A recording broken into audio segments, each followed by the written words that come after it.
Hi, John Metcalf here. This video is about how I monitor my grip strength when I'm doing my training. Typically during my training I will do a pipe grip, a pipe squeeze on a relatively wide diameter pipe, following the time static contraction protocol, which is 30 seconds at about 50% maximal effort, followed by 30 seconds of 75% maximal effort, and then the final 30 seconds I go into squeezing as hard as I dare. Or I will use a pinch grip on a yoga block, similar sort of protocol, 30 at 50, 30 seconds at 75, and then the final 30 seconds as hard as I dare. Now that's a really effective, or I find it's a really effective protocol, but it is difficult to measure any kind of progress or to get an idea of what kind of force I'm producing. So I like to use this device sometimes as an exercise in itself. I'll include it as the workout, but also as a tool to monitor my performance. So this design is very similar to the Ivenco Super Gripper design. It's basically a lever which you pull together and close, and the resistance is supplied by a couple of springs. Now there are 12 little grooves on each side here, so the springs can be moved up and down this kind of lever arm at different distances from this pivot.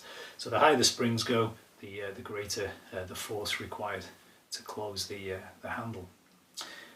Now the thing I like about this is it has 51 different levels of resistance depending on the permutations of where you put the spring, and that gives a kilogram force range from requiring 20 kilograms of force at the easiest option to over 156 kilos of force at the top end, which is an impressive grip strength if you can do that.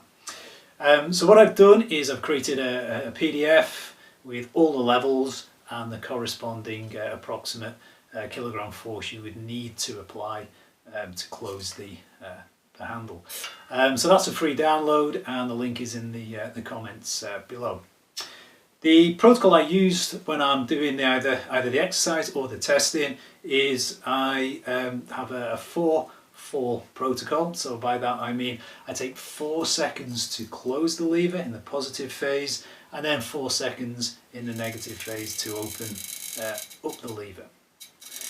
So that's an 8-second rep in total, and I work on a 60-second to 90-second optimal time under load. So with an 8-second rep, that equates to 7 reps at the lower end, all the way up to 11 reps at the higher end.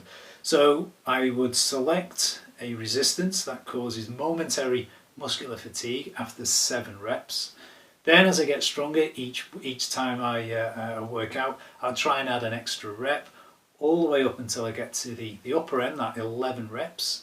Once I can complete that, I would then increase the resistance so that I'm back at the 7 rep end where I'm at momentary muscular failure, and then just repeat that process. So that's I think it's a really great piece of equipment. You've got all those levels of resistance. It's great as an exercise in itself, and it's just great to monitor performance when you're using a time static contraction protocol. So I hope you found this video informative. If you did, please like it and subscribe to my channel.